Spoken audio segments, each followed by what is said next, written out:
وَيَمْكُرُ اللَّهُ ادوی پلاننگ کو اللہ تعالی پلاننگ کو واللہ خیر الماکرین اللہ تعالی بہترین پلاننگ کون کے دے نو د خدای پلاننگ کامیاب شو نو دغه ته اونې کې یو مسله د تقدیر چې د هر ایشو په حواله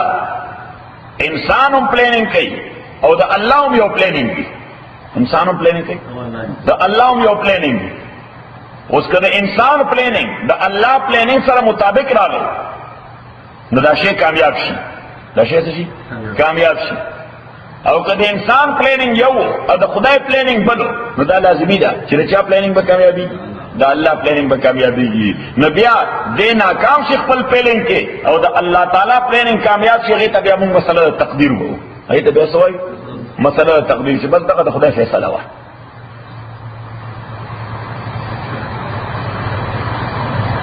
دا د خدای فیصله وا نو ورپسې تایید وکړه چې پیغمبر علیه الصلاۃ والسلام فرمایي چې بیا عقیده ساته چې الخير فيما وقع بظاهر به تعالی تکلیف میلاو شوی نا امید شوی به تاوان درته میلاو شو خو خیر هم په دغه کې دا کومه فیصله چې خدای وکړه یو حدیث کې راځي پیغمبر علیه السلام فرمایي چې المؤمن القوي خير واحب الى الله من المؤمن الضعيف ځان سره رحمت الله حدیث لیکه چې قوي مؤمن څوک قوی مومن دا بہتر دے خدای ته ډیر خوښ دی په مقابله د کمزوري مومن کې ته خدای خوښ دی چې مسلمان دی سي نه قوی دی د خدای څخه خوښي چې مسلمان دی قوی دی پس کې دی قوی هر شي کې دی قوی دی عقیده دی قوی اخلاق دی قوی اعمال دی قوی معیشت دی قوی سیاست دی قوی ټیکنالوژي دی قوی علم دی قوی هر شي دی قوی صحیح نو دا خدای ته خوښ دی د کمزوري مؤمن مقابله کې او پیغمبر علیہ السلام وی وفي کل خیر مؤمن که کمزور هم دی نو مؤمن دی خیر دی پکې دا ولي چې په دواړو کې خیر دی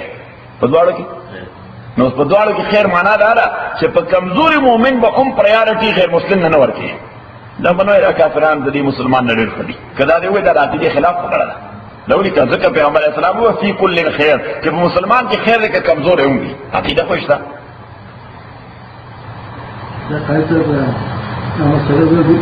اوس خدا حدیث لګا حضور اسلام وی چې احرص علی ما ينفعك چې کوم شی تا د پاره نفع بخښ وي دلیکا چې کوم شی تا د پاره نفع بخښ وي نو هغه باندې حریص شه حریص معنا تګودو کا څوک تګودو په وکا یعنی معنا دا چې ستا ذهن او ستا پویا په تر کومه حدا پورې دا هغه باندې ته کوئی دا شی مال لپاره د خیر دی دا شی مال لپاره د خیر دی او شرعاً لیجیټیمیټم دی جایز نو پیغمبر اسلام احرص بیا هغه کې تګودو کا ګوه واستعن بالله خدای نه امداد غواړه خدای نه امداد غواړه ولا تعجز کمزوری مکوا بزدلی مکوا کمزوری مکوا بزدلی مکوا لکه سره کمزوری بزدلی کوي نو دا خو هیڅ کار نه دی که څه کولای شي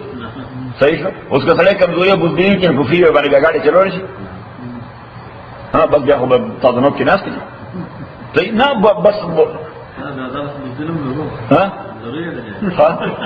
نو احرص على ما ينفعك واستعن بالله ولا تعجز پیغمبر علیہ السلام فرمایي چې کوم شی باندې پوه شي چې دا جایز هم دی ما د پاره د خیر هم دی نو پیغمبر علیہ السلام وایي گو اهډ وخت مزایا کوا م بزدلی کوا م کمزوری کوا اوس یو سړي سره پیسې دي $10,000 څه شي $10,000 دی وایي یاره که څه بزنس کې مې لګولی ممکن د څه ګټه کوي صحیح خو ورسره یې زړه هم دی بایلم دله نادله نو دا بزدلی او کمزوری نو دی څه کولی شي هېڅ شی نه شي کولی دی وجه پیغمبر علیہ السلام ولا تعجز کمزوری او بزدلی مه کوه وَإِنْ أَصَابَكَ شَيْءٌ پیغمبر علیہ السلام فرمائی کہ نتیجہ ستار توقع خلاف رانا نتیجہ ستار توقع خلاف رانا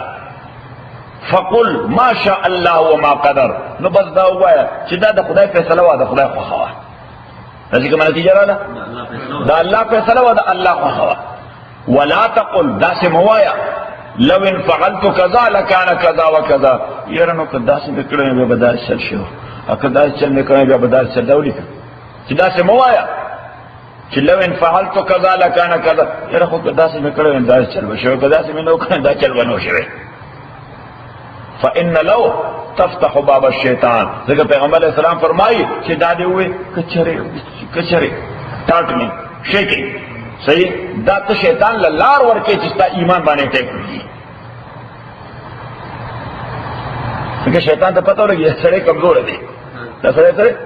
دا کمزور دی، بس دی چې لوونه مصیبت ورته ورسي بس د په ذهن کې بلا ډېر تحفظات او بلا ډېر ریزرویشن وي، بس خو مړه په مخ کې ځه الله یادوه او په مخ کې ځه چې څه کېږي نه کېږي به.